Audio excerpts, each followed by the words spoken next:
The question is, a bag 1 contains 5 red and 4 white balls, and a bag 2 contains 3 red and 3 white balls. Two balls are transferred from bag 1 to the bag 2, and then one ball is drawn from the bag 2. If the ball drawn from the bag 2 is red, then find the probability that one red ball and one white ball are transferred from bag 1 to the bag 2. अब देखो यहाँ पर हुआ क्या है कि एक bag में हमारे पास फर्स्ट बैग है, उसमें हमारे पास 5 रेड एंड 4 वाइट बॉल्स हैं, एंड बैक टू में हमारे पास 3 रेड एंड 3 वाइट बॉल्स हैं। Two balls are transferred from bag 1 to bag 2।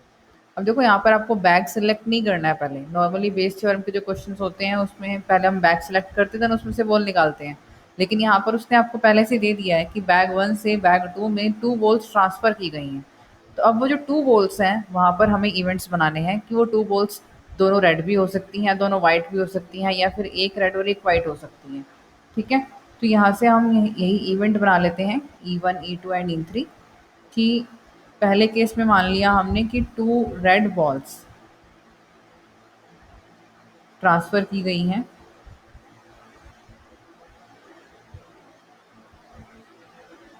From bag 1 to bag 2, right. Second case में हमने मान लिया कि एक रेड और एक वाइट बॉल जो है वो ट्रांसफ़र हुई है, और थर्ड केस हमने मान लिया कि white ball two white balls are transferred from bag 1 to bag 2। तो अब देखो सबसे पहले इनकी प्रोबेबिलिटी क्या हो जाएगी E1 की। फर्स्ट बैग में हमारे पास हैं 5 रेड 4 वाइट, हमने 2 रेड बॉल जो है निकाली है इसमें से, तो वो 5 में से आएंगी। 5C2 जब हम more than one ball find करते हैं, ड्रॉ करते हैं, देन आपको कॉम्बिनेशन का यूज़ करना होता है। तो टोटल बॉल्स कितनी है हमारे पास 9 है, तो 9 में से कोई 2 आएंगी, राइट। तो 5C2 9C2 इसको आप सॉल्व कर लोगे तो 5/18 आ जाएगा। प्रोबेबिलिटी ऑफ ई टू में क्या है, एक रेड और एक वाइट, यानी कि यहाँ से एक रेड और एक वाइट आई है।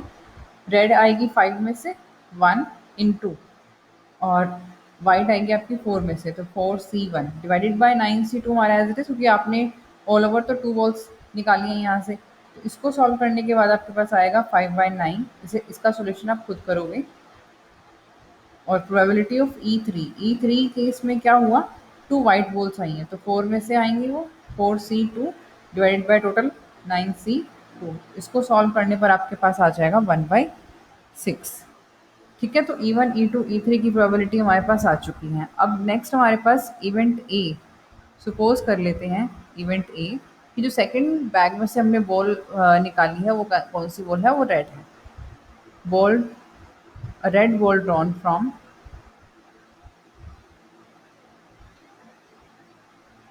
बैग 2। तो अब हमें इन तीनों केसेस के अकॉर्डिंग ही A/E1 A/E2 जो है वो फाइंड करने होंगे। तो पहला केस जैसे हम लेते हैं A/E1। E1 में क्या हुआ कि 2 रेड बॉल आई हैं सेकंड बैग में। जब यहाँ पर 2 रेड बॉल आ चुकी हैं तो मीन्स यहाँ पर 3 ऑलरेडी थी, 2 और आ गई, तो 5 रेड बॉल होगी। वाइट हमारी 3 ही है, टोटल कितनी होगी 8, जिसमें से रेड कितनी है 5 है। हमें कौन सी बॉल फाइंड करनी है, रेड। तो रेड कितने में से आएगी, 5 में से आएगी। अब हमें एक ही बॉल फाइंड करनी है, तो इसमें हमें कॉम्बिनेशन यूज़ करने की ज़रूरत नहीं है, डायरेक्टली आ जाएगा 5/8। Probability of A/E2।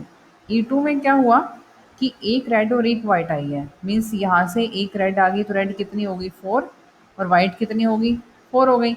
हमें कौन सी निकालनी है, रेड निकालनी है, तो वो 4 में से आएगी। तो 4/8 A/E3।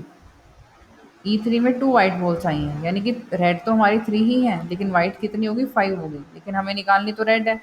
रेड तो 3 ही है ना, तो वो 3 में से ही आएगी, तो 3/8। तो अब देखो हमारी जो रिक्वायर्ड प्रोबेबिलिटी है वो कौन सा केस उसने डिस्कस करने के लिए बोला था हमें, कि find the probability that 1 red and 1 white ball are transferred from bag 1 to bag 2। Means 1 white और 1 रेड कौन से केस में थी, कौन से इवेंट में थी, E2 में थी।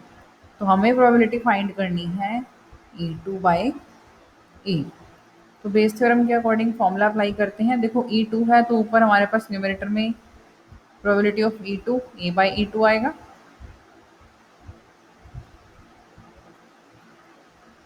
E1